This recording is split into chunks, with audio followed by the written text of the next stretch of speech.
Welcome to Study Life. We are seeing the chapter called as Enhancement in Food Production, and our topic for today is biofortification. Before moving to biofortification, let's imagine I'll give you one example. Whatever rice and wheat we eat, it contains starch and no other nutrients. Just imagine if the rice you are eating will contain starch as well as some micronutrients like iron or vitamin A. So, how much better it would have been for us, as these staple foods would provide us with nutritional value which is required for our body. So, biofortification is nothing but to increase the nutritive value in food, whatever food we are eating, to make it more nutritious. Now, what is biofortification? I'll give you two examples. First, we'll see what is fortification. Fortification, suppose we have wheat, we took wheat, we harvested it, then we have subjected it to processing and we have made flour out of it, which is nothing but atta, and later we are adding nutrients like proteins, vitamins, minerals, we are adding them later. What does that mean? That means fortification. When we are adding nutrients later while it is being processed, that is called as fortification. Then what is our topic? Biofortification. What is that? Biofortification does not focus on adding nutrients later, but it focuses on making the plant more nutritive as the plant is growing. So biofortification, it differs from ordinary fortification because it focuses on making the plant material better as the plant is growing rather than adding nutrients later when it is being processed. Why is better biofortification? See, in ordinary fortification, we will have to add nutrients again and again. But in biofortification, once we add nutrients to the plant as the plant is growing, so all the grains, all the cereals, whatever we get, they will always be more in nutrition. So that is biofortification. So many researchers, they are quite focusing on this topic because that would increase the nutritional value of food and ultimately it is going to improve the health of the human beings. Now, in biofortification, when we are making the plant better as the plant is growing, it is done by two methods. Now, the first method is selective breeding, selective breeding, and the second method is genetic modification. And the second method is genetic modification. Now, what is the difference between selective breeding and genetic modification? As the name suggests, selective breeding, which means we are going to select and breed them. So, what scientists do in this? They select two plants. Now, those two plants, who are they? One will be the plant which is high in nutrients, and second one will be giving high yield. Why is that so? Because we would not only want high nutrients, we would want its yield also to increase. So these researchers, they select the plants which are high in nutrients and which are high in yield. So these two plants, once they are selected having high in nutrients and high yield, then these two plants are then crossbreed. Once they are crossbreed and we make a hybrid out of that, those hybrid plants would be both, they would be rich in nutrients as well as they would be having high yield and high yield. So both the qualities we would get them in one plant. So for this, these researchers, they search for germplasm, which are genes which are naturally high in nutrients and giving high yield, and then they are crossbred. In this way we get these desired types of plants. Now, which plants were produced?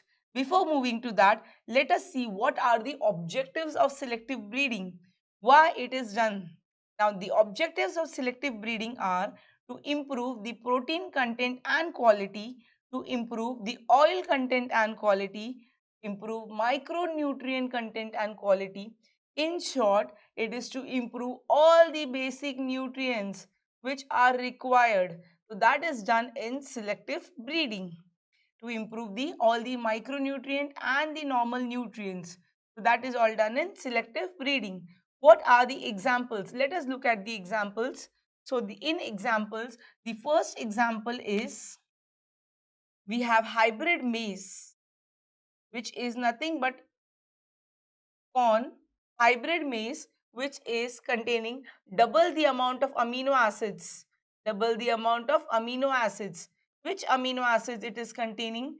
It is containing double the amount of amino acids, lysine and tryptophan. So this is the first example. So this hybrid maize is nothing but rich in proteins because it is containing double the amount of amino acids, which is lysine and tryptophan. Now the second example is the wheat variety. Now in wheat variety, which wheat variety? The name of the wheat variety is Atlas 66. It has been given a name Atlas 66, which is containing, what do wheat contain normally? Wheat normally contains only starch. But this Atlas 66 wheat variety is containing double the amount of proteins. Double the amount of proteins. The third example is about rice. What do rice contain? Ask us, we'll say only starch. But when we make it by selective breeding, this rice is containing 5 times more iron. Rice is grown which contains 5 times more iron.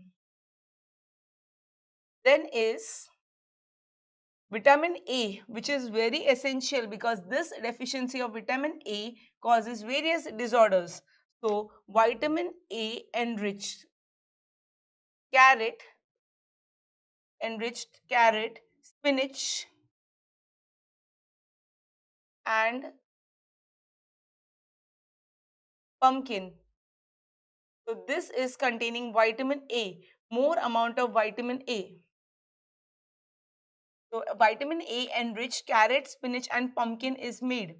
Then vitamin C is increased in plants like bathua,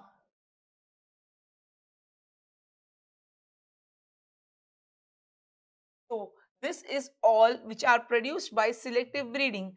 The main point you got to focus here, students, is that researchers, they select for plants which are naturally high in nutrients, which are containing more nutrients, and then they crossbreed it with a plant which is providing more yield. So because having high nutrients and high yield, the new one, the hybrid one which is produced, that will be containing high yield as well as it will be rich in nutrients. So that was about selective breeding. Let us move to the next topic, which is genetic modification. Now in this topic, genetic modification, as the name suggests, we are going to change the genetic makeup of the plant, which means we are going to change its DNA. Now how that is done?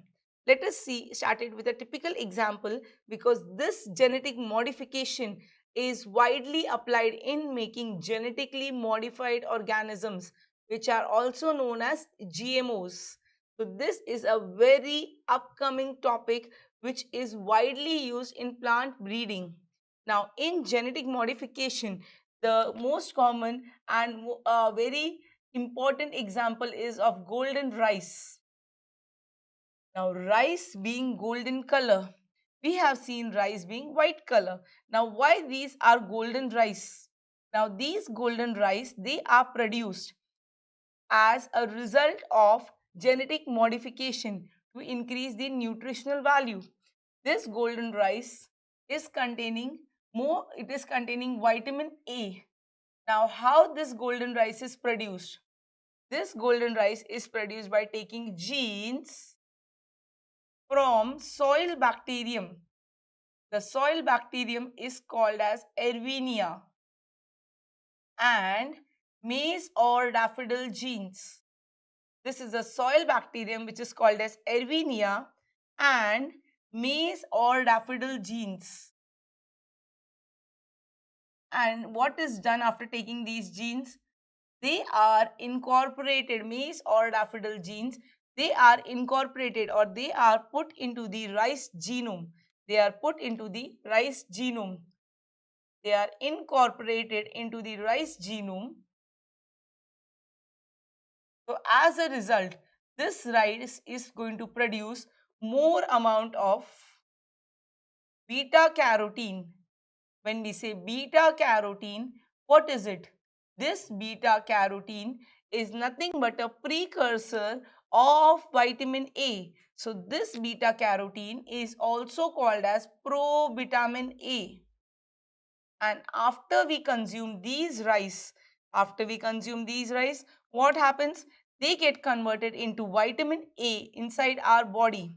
They are converted into vitamin A when we eat it after ingestion, which is after we eat it. So this helps to solve a lot of problem regarding the vitamin A deficiency in rural areas. Now those poor farmers which live in villages, they depend mainly on rice as their staple food. So for them, this is a quite very healthy food because this vitamin A deficiency is resulting in for them suffering from night blindness or xerophthalmia. There are many disorders which are associated with vitamin A. So mainly it has helped to solve the problem of night blindness. So this genetic modification was widely used to produce this golden rice. Apart from this, let us see what are the advantages of genetic modification. Now, this genetic modification, once it requires large scale investment, which is done by MNCs, multinational companies, and then once they successfully create these seeds, it is distributed. See, if we are trying to provide supplements to these farmers, those supplementation cost would be like every time we would be have to add in funds.